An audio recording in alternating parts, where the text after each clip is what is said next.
პოლიტიკურმა გაერთიანებამ მემარცხენე ალიანსმა ბრიფინგი გამართა. გაერთიანების წევრები აცხადებენ, რომ საქართველოში მოქმედი ზოგიერთი უცხო ქვეყნის ელჩი ვენის კონვენციას არღვევს და ქვეყნის შიდა პოლიტიკურ პროცესებში ერევა. მათ მაგალითად გერმანიის ელჩი მოიყვანეს, რომლის ქმედებებიც მათივე შეფასებით რადიკალური და დანაშაულებრივია.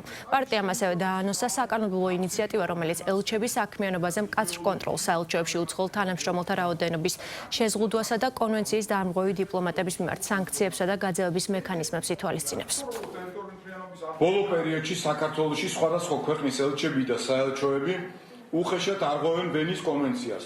უხეშად ერევიან საქართველოს შიდა პოლიტიკურ საქმეებში და რაც ყველაზე გამოუგნებელია პირადად მონაწილეობენ რევოლუციურ პროცესებში. აფინანსებენ რადიკალურ ძალებს და მხარს უჭერენ ქვეყანაში ძალადობრივ პროცესებს.